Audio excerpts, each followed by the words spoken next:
Boom. Welcome, everybody. So let's go over a couple quick scheduling items. So the first being, I still need to assign that homework that I talked about on Monday.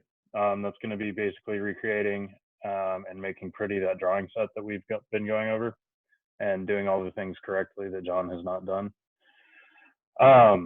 So I'll try to get that put together today. I'm working on senior design, and Aspen modeling is super time consuming. So that's where most of my focus has been this week so far.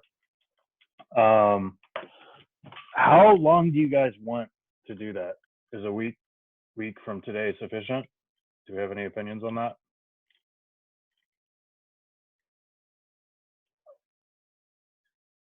Cool. Can you repeat the question? What was?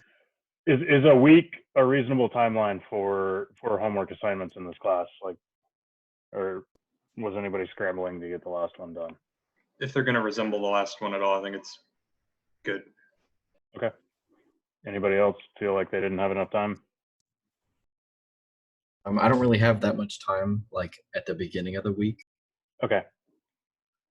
So as long as we have, like, I guess the weekend before, I guess it's fine then. Yeah. I'm going to try to get that out today. I just want to make sure nobody's like scrambling to get this done or feels like. Yeah. Hey, Cody. How you doing, buddy? Pretty good. Both my dads on screen at the same time. Yeah. Both dads and your crazy uncle. All right. Well, we can do a Zoom call after this, but this isn't social hour. I love you, Cody. Okay, so that works. That works for homeworks. I'll get that out tonight at the latest. So as for the next week, on Monday, we're gonna have a guest speaker, Bill Miller. He's gonna kind of build off of what we're gonna talk about today, which is PLC programming and ladder logic. I think this is going to be a little bit disjointed, but then Wednesday next week, I think we're going to talk about P&ID drawings in AutoCAD. It's going to basically just build off of what we've already been doing for circuits. The functionality in AutoCAD is going to be basically the same. The reason I want to do that sooner rather than later is just so those of you that are in senior design that want to use AutoCAD for senior design, you'll have at least a little bit of a tutorial on how to make P&IDs and process flow diagrams and those kind of things. Honestly, I think at this point, you guys can figure this all out on your own. I'm just going to go through some tips and tricks and maybe cover the PFD that I've already done this quarter. It's not rocket science. I think you can figure out how to draw a vessel and a column and a pump, but we'll go over that. Don't worry if you don't know what I'm talking about right now. Okay, so moving on. Today, what we're going to talk about is PLCs and ladder logic. So we've been talking about the circuitry involved here. Today, we're going to go over the software and programming and introduce this so that Bill can talk about at a little bit higher level some things to do with PLC programming and automation. So hopefully you all got my email about the Click PLC software. So we're using Click PLCs, which are available from Automation Direct. They're super, the price point on these is really good. You can spend thousands of dollars on PLC hardware. A base model, you can probably get out the door with a working PLC and power supply and some buttons for like $200 from Automation Direct. They've been hugely supportive of us and donating a bunch of hardware. Plus the programming software is free. That's why we're using them. There's lots of other PLCs out there. Everything has its pros and cons, but this is the one we're using because it fits the budget that we had. So hopefully you got the email. We're using programming version 2.6. If you had an older version, you need to download 2.6 because the firmware on the PLC hardware itself is directly associated with the programming software. And so if you program in an older version, your software won't run on the newer firmware version. So The one hopefully you, with the VPN is 2.5. is it? Okay, so I need to work with them to get that updated. So hopefully that'll be done by next week. For now, don't sweat it because actually it won't really matter much because you're going to be writing that in the VPN and then emailing it to me. I can open it in the newer version and then save it in the updated version. So it's not that big a deal. If you were out in the field programming though, you might need multiple software versions. Because it's really important when you're programming a PLC and you have a newer software version that's not compatible with the old firmware, you need to go download the old software because your client isn't going to appreciate it if you go update their firmware and then their software doesn't work with their new PLC. It's just a point to keep in mind if you're ever doing field work and doing PLC updates in the field. So you can find that by Googling it or using the link I provided. The other thing you should look up is the Plc PLC software manual. Again, that's a quick Google search. I don't need to Google that for you. And you can download the complete manual. So we're going to be using this a little bit today. This may or may not be super helpful to you, depending on how comprehensive of a knowledge you have, because sometimes it's hard to know what you're really looking for in these manuals. But we're going to refer back to this throughout the quarter. So keep this on hand. Just don't stress out if it's not super clear what everything means at the start. Okay, so moving on, we're going to fire up our PLC software. So hopefully everybody has the Plc programming software open. It's okay if it's not this current version. So it should look something like this. And what you're going to do is up in the top left-hand corner, click New Project, and then Start a New Project. Okay. And what this is going to pop up is you have to select what kind of controller you have. Plc is one of the PLC types that has inputs and outputs built onto the actual CPU module. Some other PLCs won't have this. They'll just have the controller, and then you have to add I/O in unique cards. These controllers actually have them built in, and as a result, they have like 20 different configurations. So you have to pick the right controller for what you have. Sorry, I also forgot to mention, if you go into the Google Drive, the shared drive, and you go to PLC programming, there's a PLC slot rack layout file. Open that up. So what I've done is just created this file so that you know what our PLC hardware configuration is. And so on this PLC, you can see this little picture here. You have your controller. To the left of the controller is the power supply. And then to the right of the controller, there are these input and output modules, I/O modules.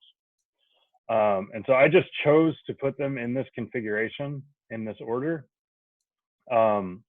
You can add I/O modules in whatever order you want onto a PLC. It doesn't really matter. It's completely arbitrary. Sometimes it'll make your wiring a little bit cleaner, but it doesn't really matter. You can just keep slapping these on for as long as you have memory in the controller to support it. Okay, so then you can see the slot number and the part number and the description. So this is really important because what we're going to do is configure that rack layout in our software. Okay, so I'm going to have this file up for reference. Oh. Sorry, I know this looks like a circus on my screen. Okay, so our controller type, which is slot 0, is the C011ARED. So over here in this list, I got a C011ARE-D. Okay, so I'm going to select that. Okay, so now I have my controller selected. I could go start programming, but I also need to tell it what input and output modules I have on this. Now, this message right here is because I'm actually connected to the PLC right now physically, and I have it turned on. And so the software is really nice because it auto detects what hardware you're talking to. And so what this message right here is telling me is like, hey, I know what I'm talking to. I can configure this for you automatically. I'm not going to do that because I want to walk you through how to configure this. So I'm going to hit no, and it's going to pull up the system configuration page like this. Okay. So I'm going to name this PLC. I can name it whatever I want. How did you get there again? Sorry. Yeah, no problem. So if you go in the top left to setup and then system configuration. Thank you. Sure thing. But no. So I'm going to just name this Chem E CAD PLC. So you can see to the left here, there's this P/S stands for power supply. So I need to add what that is. So there's three options here. Automation Direct makes 2 snap-on power supplies for this. We have the bigger one, which is the 1.3 amp. Okay, so you can select that. They have a third option here, which is to enter the details about your about an externally supplied power supply, because you can just use any off-the-shelf 24-volt power supply you want. But in our case, they were nice enough to give us the power supply that goes with this PLC. So select the 1.3 amp power supply. Okay. Now the reason it's important to put the details of your power supply in here is the software does another really cool thing for you, which is it does power budget calculations. Okay. And so it knows off the bat how much power consumption, the max power consumption this PLC will have, right? And that's 0.14 amps. And so you can see here in this power budget, we have 1300 milliamps available from this power supply minus 140 milliamps, right? And then up here above this table, it gives you a little more detail where it's got the power budget in milliamps, it's the total power budget, and then it also tells you your total number of input and output points, okay? So now we're gonna go ahead and add a couple more input output cards on here. So go in that table there under IO1, hit select. Okay, now again, we're gonna refer to our handy dandy table here. And then my slot number 1 is a C008 CDR. Okay, C008.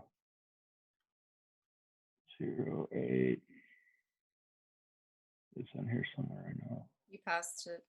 Did I? Right there, C008 CDR. Okay, so this is a cool module because it has both inputs and outputs on it. It's kind of nice, kind of handy. If you have a super simple system and you only need a couple extra IO beyond what's on your PLC already, that's a good option. Okay. The next one is C008 ND3. Okay. And there's a notice in here, there's an ND3 and there's an ND3-1. These are very different. So you need to make sure you get the right one. Okay. Because the -1 is for 3 to 5 volts, right? All of our systems are 24 volts. So all our components, and when I say our systems, the hardware we have for this class, it's all 24 volts. So we need stuff that's rated for 12 to 24 volts. Be careful when you're setting this stuff up, because if you make a mistake, it won't function properly. So I'm gonna zip through the rest of these. There's 3 more. You can, if you want to get your software fully configured, you can do it now, following along, or you can do it later on your own time. But this is the PLC setup we're working with this quarter in this class. So make sure your default configuration is matches this. On these analog modules, be careful because there's AD and then there's DA. So when you select that, it's gonna pull up this scaling. So the default scaling, let's see, this is an analog input, so it's scaled from 0 to 20 milliamps. Okay, and it's going to translate that by default from 0 to 100. I highly recommend leaving this alone. It makes your life easier in programming.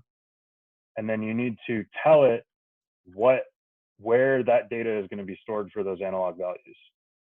Okay, so we're just going to, if you click this dot, we're going to select DF1, and then it's going to auto-populate DF2, 3, or 4 for you already, okay?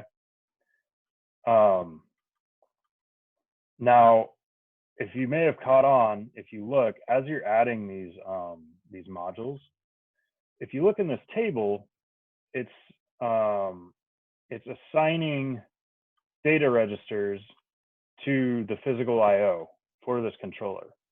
And this is something that this particular hardware does very simply and easily and automatically for you. You can manually configure this too, what memory locations are associated with what I/O. I highly recommend letting this particular software configure this for you. It just makes your life way, way easier. And I'm going to talk about in detail what this is in just a second, after I'm done adding modules.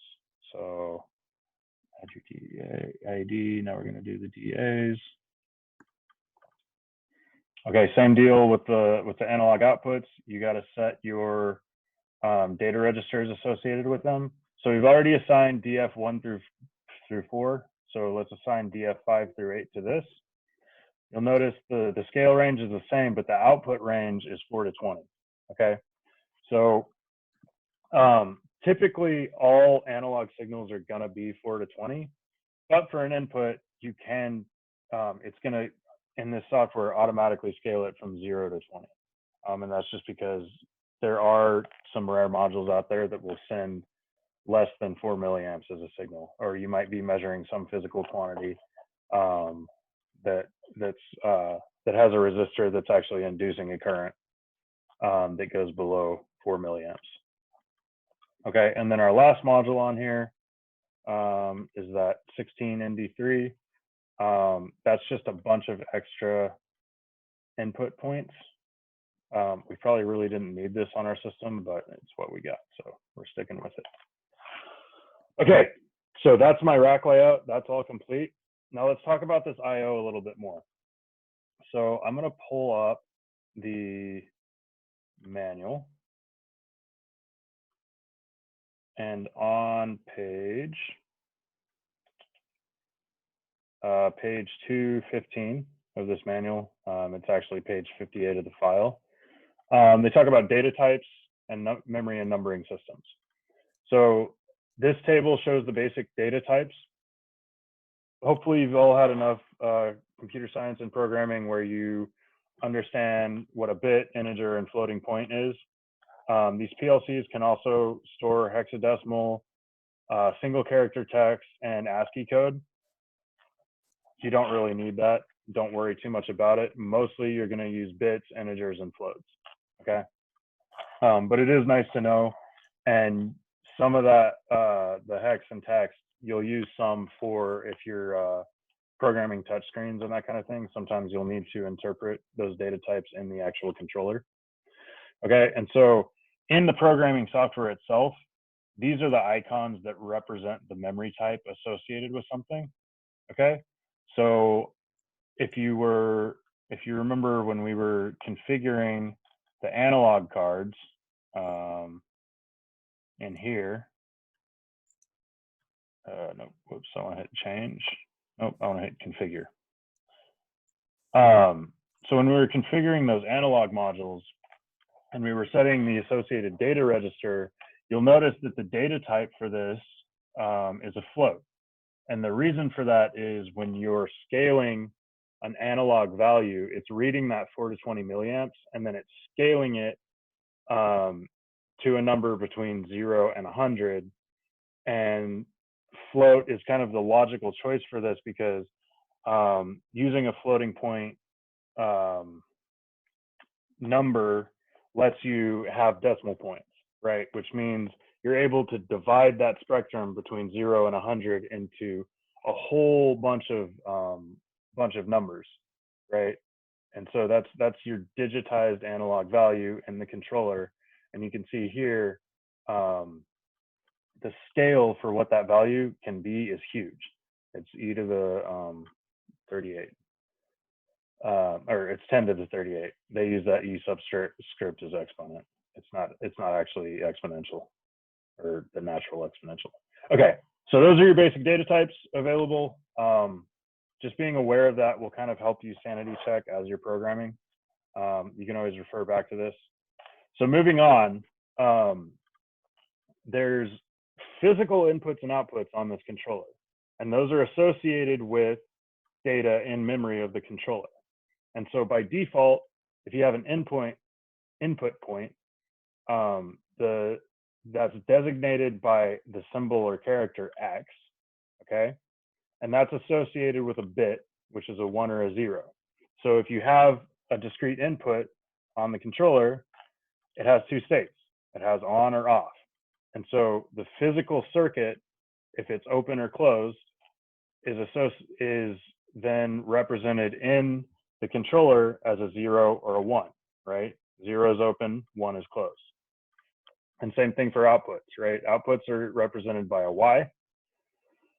Same thing, it's on or off, 0 or 1. And so when your output in your program is set to 1, the physical output on the PLC gets closed and that circuit will get energized. Okay. There's other things in here. So there's a control relay memory type, and that is a simulated physical relay basically. So you can fire off this virtual relay in the program and have it close a virtual contact in the program somewhere else. It's very useful. Timers and counters work pretty much like you think they would. We'll get into that more in examples. Systems controls relay, don't worry about this. I don't think we're going to use it. And then data registers. Again, these are just for storing more complex or detailed numbers. So the one we're going to see a lot is a floating point. Timers and counters usually use integers, I believe. And then the rest of the stuff, it gets, yeah, so, oh, yeah, okay, sorry. So timers use integers, counters use integer too. The only difference between that is integer is 16 bits, integer 2 is 32 bits. So this just can store way more data than an integer 1. That's all that really means.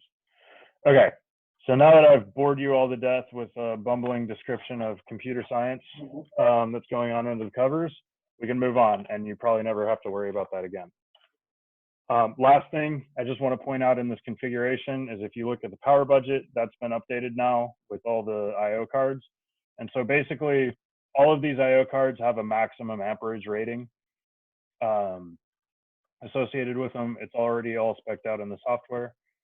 And then it's updated our total inputs and total outputs here that are available. And so there are, we're actually a little, so this total input and total output count, these are discrete IO or digital IO. It's not counting the analog points on here. So just bear that in mind, at least I think. Yeah, that's correct. Okay.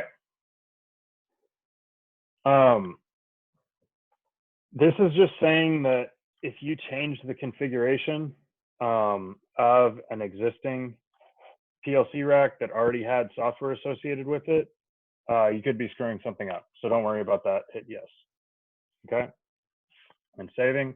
All right, we're off to the races. So at this point, if you're programming in a live setting, actually,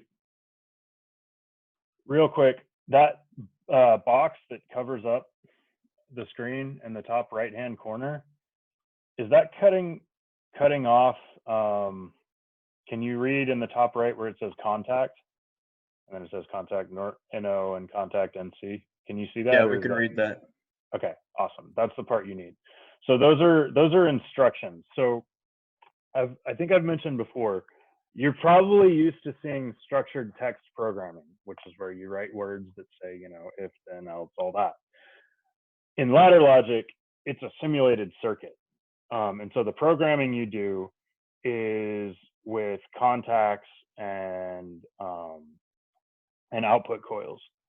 And so that's simulating a physical switch and a physical relay relay coil, basically. And so you can see there's contact NO, which stands for normally open, and contact NC, which stands for normally closed.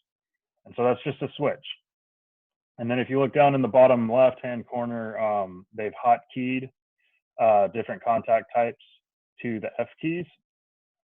You can use that or not, but basically to program in this particular ladder logic programming suite, you just click on the point on a rung where you want to put something, and then on the right-hand side, you select what you want to put there.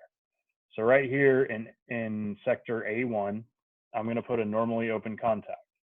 Okay, now when I click on that NO, it says, hey dude, I want a piece of memory to associate with this virtual contact, right?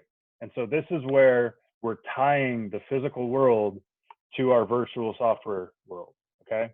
And so when we configured the PLC rack earlier, what we did is we assigned physical I/O to virtual points in memory, okay? And so those virtual points in memory are now available to use in software.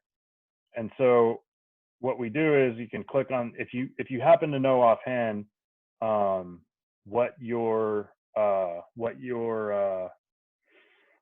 I/O are, you can actually just type this in automatically. So if I happen to know, I can type X101, okay? Or I can hit the ... and it'll pull up a list of available points of memory that have been pre-allocated. And so if you look here in this address list, there's X001 through 16, okay? And then it jumps. It goes to X101 through 108, 9, 10, yeah, X110. And then it jumps again. Oh, no, wait, never mind. It doesn't jump again. It goes up to X116, and then it jumps to X201 through 16. Okay, so those are all pre-allocated. And it's being all that pre-allocation actually happens to get assigned based on what hardware configuration you put in, okay? So what does that mean for us? Well, we happen to know what our hardware configuration is, and you can see right here. And so you can kind of look and tell, if you remember what our rack configuration was like in the software, we have 8 inputs on the controller itself, and then we have these 6 outputs, right? And if you look, there's nothing physically wired onto those 8 inputs, okay? But if you look at this next card, both the 4 inputs and 4 outputs are wired on that card. On the next card, only 4 inputs are wired. Next card after that, nothing's wired, okay? And then next card after that, we only got 1 analog output wired, and the last card, nothing's wired, okay? And so it's important to understand you have these virtual, you have this virtual memory configured, and it will fire off that physical I/O point, but there's nothing connected to it, so it's not going to do anything in the real world, okay? What we do have is we know, based on looking at that and based on the labels that are on our panel, we know X101 through 104 are actually physically wired to inputs, and they happen to be physically wired to these 4 push buttons right here, right? These are buttons that I can press, okay? And then this is an emergency stop button, okay? And then I also happen to know, because they're labeled nicely, that these 4 buttons right here, or sorry, buttons, these 4 lights right here on the front of the panel are wired to the output points on the controller, which is Y001 through 004. Okay. Now, after that long-winded diversion, we now know what bit memory addresses we want to use here.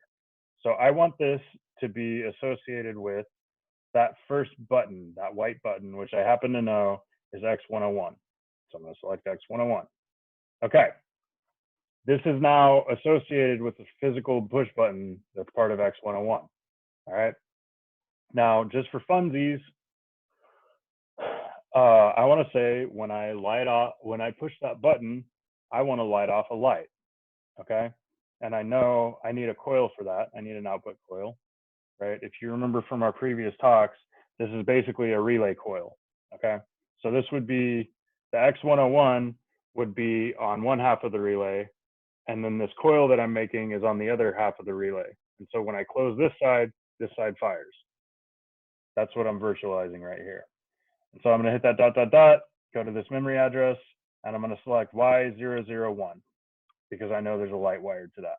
Okay. Cool. So now I have a normally open contact that fires this output coil. And normally open means that until I have an input, a stimulation that closes that contact, nothing's going to happen. My circuit is de-energized. Okay. You can also wire this normally closed to where it's normally that circuit is energized and the circuit gets broken when you have an external input. Okay. So the last thing I need to do here is put an end command in my software. Let me go back just a little bit because I should have talked about this at the very beginning. In this simulation software, what happens is this is simulating a circuit. And so what that means is the software energizes the top left rung in your ladder, which is sector 1A. And then that rung gets executed left to right. So from 1A through 1N, essentially, and it energizes the output. And then when that's done, it moves on to the next rung and executes that.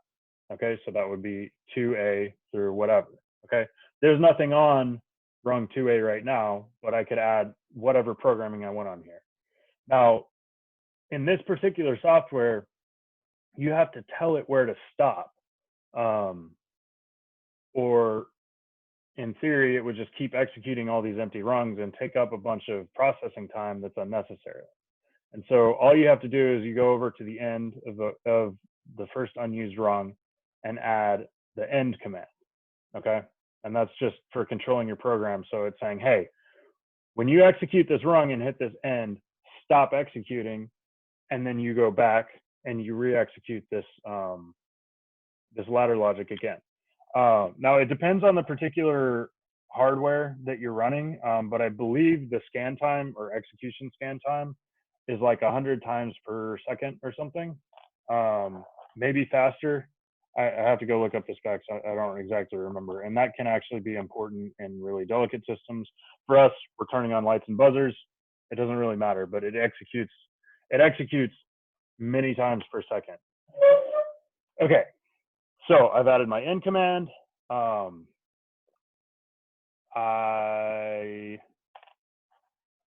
I'm actually connected to the PLC already, but you would need to do that if you weren't already connected to the program.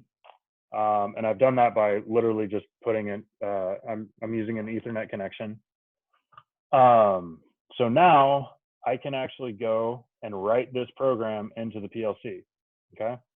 And if you go to the PLC dropdown up here, you select Write Project into PLC, okay?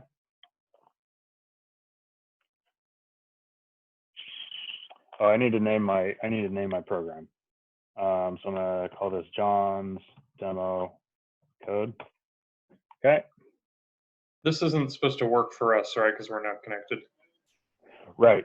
Yeah. Let's see.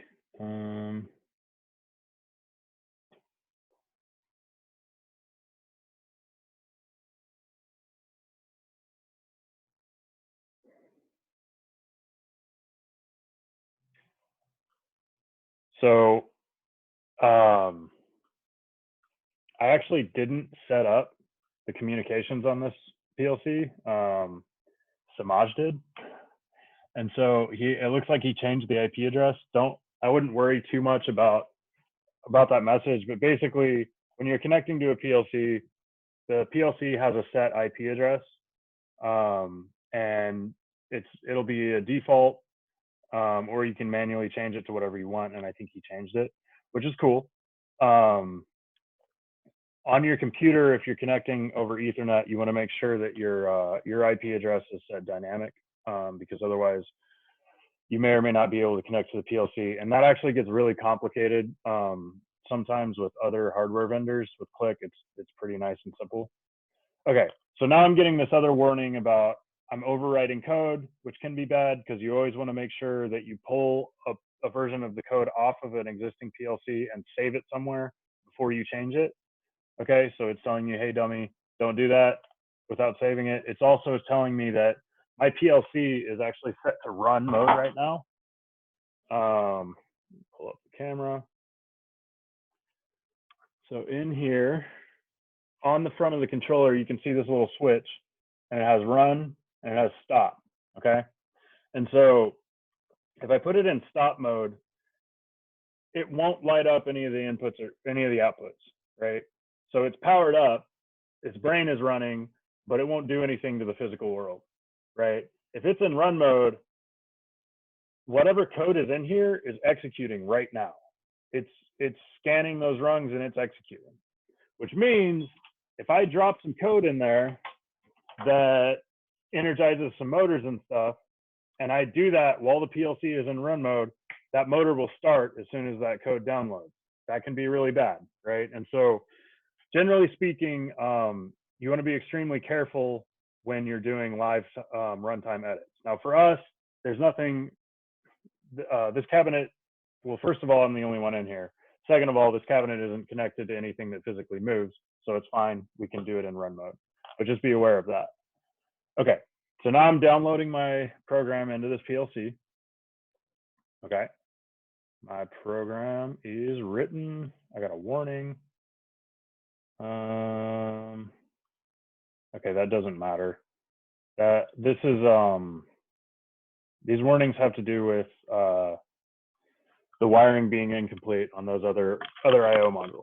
Okay, so now this awesome little ladder logic program that we just wrote is supposed to, when I press the white button, I'm gonna make this as big as possible so you guys can see it. When I press that white button right there, that's associated with X101, and it's gonna fire the coil for Y101, which I believe is wired to this light. So let's test it. Sweet, my code works. Pretty cool, okay? So when I let off, the light turns off. When I press on, the light turns on. Now, if you look in the code, because we're connected to the PLC, it's going to show things happening in the code live. And so if you look at that X101 bit, when I press this button, it actually turns blue or teal to show that this is energized, and the status of this is 1, okay? And then it also does the same thing on the output. Right? It shows it's teal and it shows the output's lit up. And that matches what we're seeing in the physical world right above me up here. Right? This light, this button. They are tied together. Awesome. Okay, we wrote our first PLC code. Super exciting. Now, there's what else can we do with this? There's a lot of stuff available to us to program. We have a motor, we have all the control circuitry for that motor. We got a bunch of cool sensors and stuff, but we also only have 10 minutes left today. So right now we're going to be dealing with lights and alarms. So I have 1, 2, 3 lights associated with to Y1, 2, and 3, and then an alarm associated with Y4. And I got 4 input buttons, X101 through X104. So let's say this is an actual operator panel. This big red mushroom button here is an emergency stop button. And when you push that in, it stays pushed in until you twist it to release it. Can't really see that. Let me see if I can get a better angle here. My super fancy camera setup. Okay. So it's out. I push it in, it stays pushed in, and then you got to twist it to release it. Okay. And what that's used for is that'll be physically wired into your power circuit a lot of times. And so when an operator goes and hits that, all your equipment shuts down and gets de-energized, and it stays off till somebody goes and twists it off. It's to save people's fingers and toes. So what I want to do is program that so that when I hit it, all the lights turn on. Okay. And so how do I do that? Because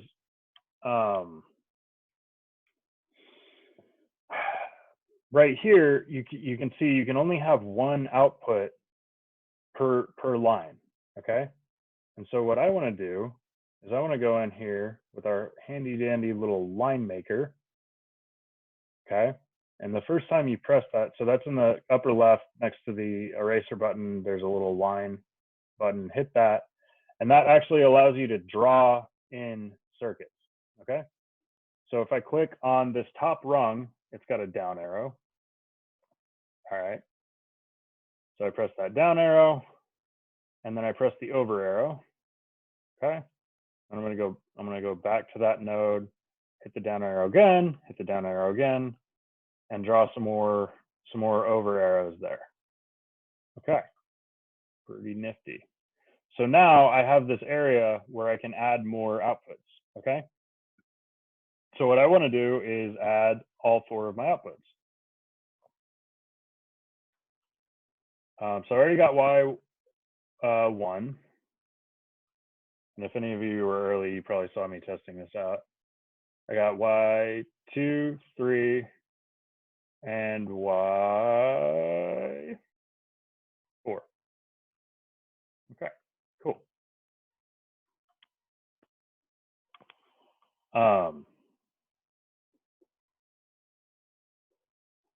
Now,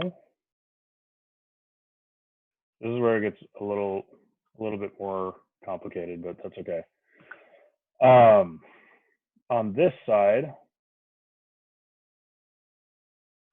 I'm going to draw in that line and that line, and then I'm going to add another contact for the emergency stop, which I happen to know is X104. Okay. So X104 is now wired in parallel with X101. So either one of these being on will energize this whole rung. Okay. So let's see here.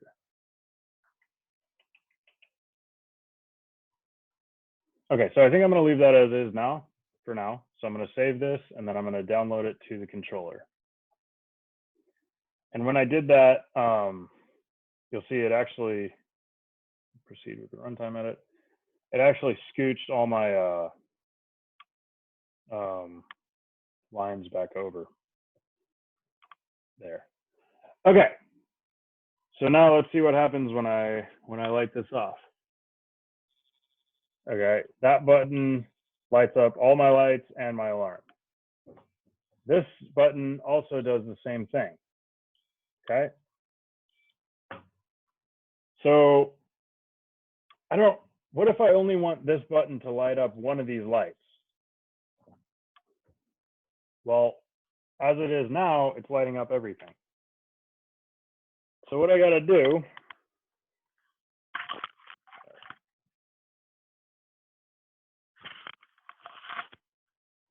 I'm trying to remember exactly how I was going to do this.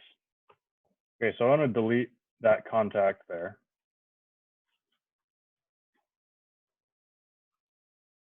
And I want to delete, use the erase tool to delete that line there. Okay.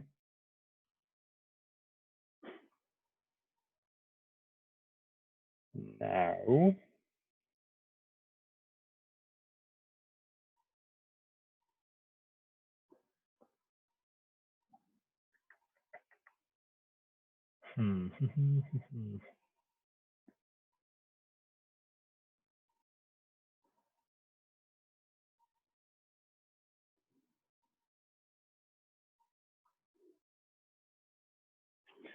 I think I did this backwards from where I want to go.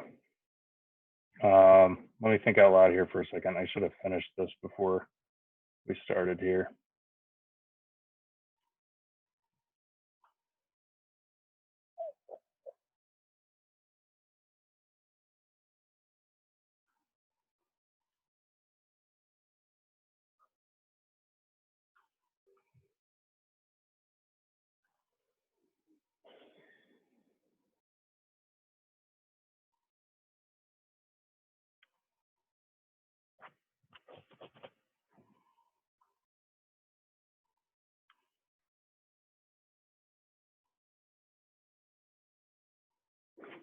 Yeah, okay, that's the way to do this.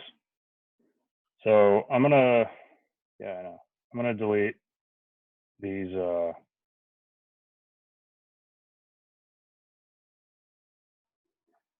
those extra lines there. And then on each one of these, I'm gonna add basically a bypass loop here. That's not what I want to do. Oh, I'm making a mess of this. Okay. I'm going to delete everything I have in here right now, actually, and start over from scratch. So I'm going to whack all these lines.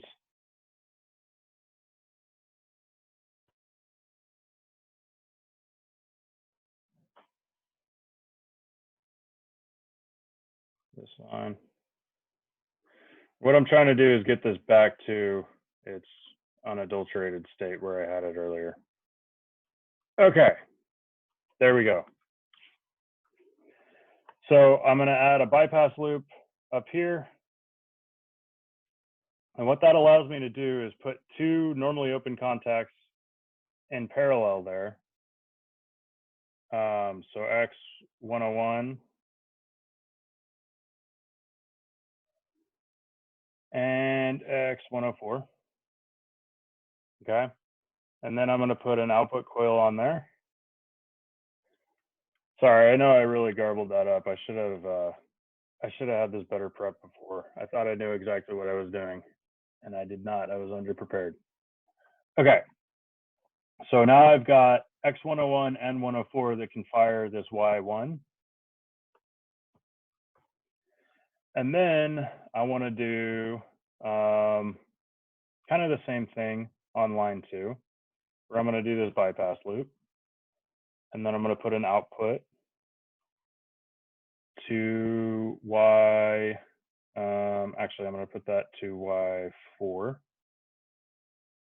And then I'm going to put two more normally open contacts in here.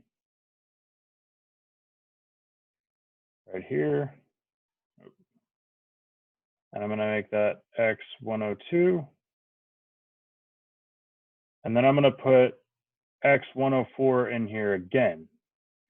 And so what I'm trying to illustrate here is that you can have multiple contacts that are fired by the same input. Okay, and this is my e-stop input. And so it's fairly common that I would want to have multiple contacts fired by that e-stop in multiple places. But I also want to be able to individually light off these outputs using other buttons. Okay, so now I got to put my end rung back in, and I think this should be good to go. This is the last code I'm going to test today. Okay, so I've got that saved. I'm going to write it to the PLC. No, I didn't like that.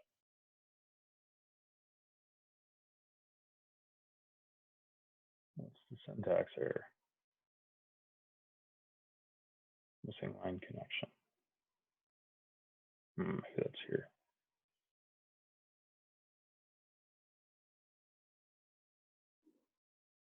Row 2, column A. Oh, whoops. Had some rogue code in there. I didn't realize I'd scooted over. So that was throwing an error because there was this line that wasn't connected to anything. So I needed to murder that out. Okay. Let's see if it'll let me go now.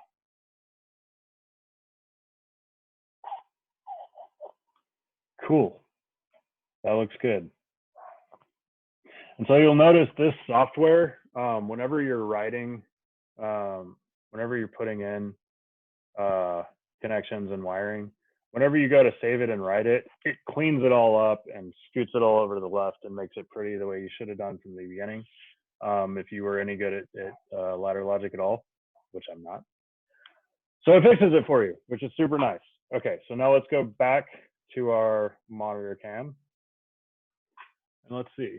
If I light off 101, sweet, that light goes off. That's what I wanted. Okay, now about how about 102? Okay, that lights off my alarm. That's what I wanted. Okay, now what if I want both that light and that alarm at once? I hit my e-stop, it lights my light and my alarm, right? And so you can set this up in whatever combination you want. But generally, if you have an e-stop, when you hit the e-stop, you might want all the red lights and all the alarms to go off. And this is how you would accomplish that, right? While also allowing individual control of all those lights. And if you had another operator terminal somewhere else in your plant and you wanted them to be able to light up one of those lights with a button, you could do another rung in here that's in parallel, right? So you could have another button that lights off that same light. And so this is where PLCs get really powerful, because rather than having a whole huge rat's nest of wiring, you just have wires from your buttons coming into your controller, and then you have one wire go out to your light. And so it simplifies the amount of wiring you have available. Okay, so that was a quick and dirty and god-awful introduction to PLC ladder logic, how to set that up. This is what we're going to be using for the rest of the quarter. We're 2 minutes over, so I'm going to turn it over for questions. And John, I think you can set an output to have multiple like bits that it hits. Okay. So like when you're setting it, if you do the optional bit memory, you can set a range, I think. And I'm not sure, but that's what it seems like to me. Oh, I see. Okay, let's try this. Let's do 1 through 4.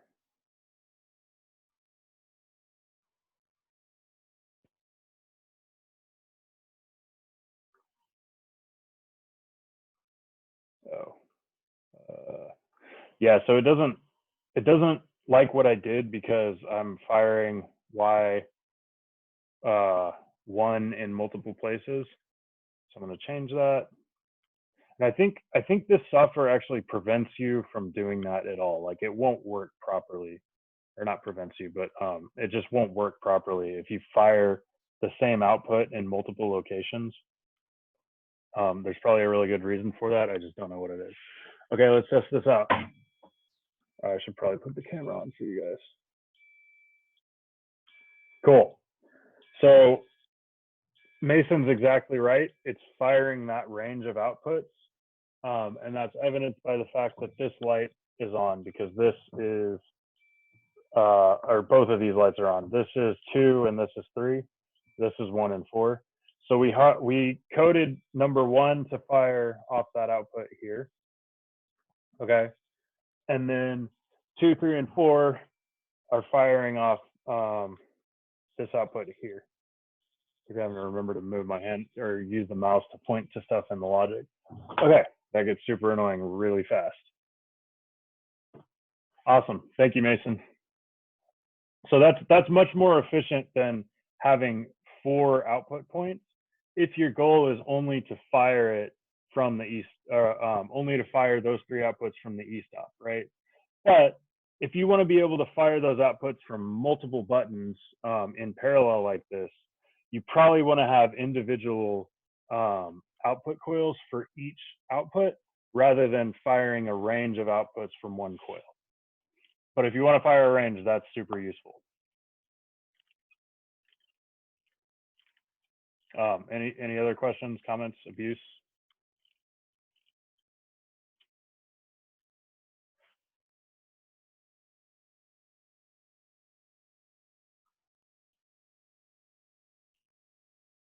It's deathly silent. Well, thank you, John. I learned a lot. Absolutely. So going forward, what we're going to do is you guys can write code, send it to me, and then I'll throw it on here and we can test it live. And I'll be doing more demos. They'll get more complex as I learn with you, because I'm by no means a PLC expert. And then I'm going to shoot this video over to Bill so he knows what we covered today, and he'll start talking more in depth about industrial automation using ladder logic, and we'll go from there. And that's a wrap, folks, unless anybody's got anything else. Besides me, I've got a gnat trying to eat my computer. Okay, cool. I'm going to kill the recording, and you guys can hurl abuse offline at me.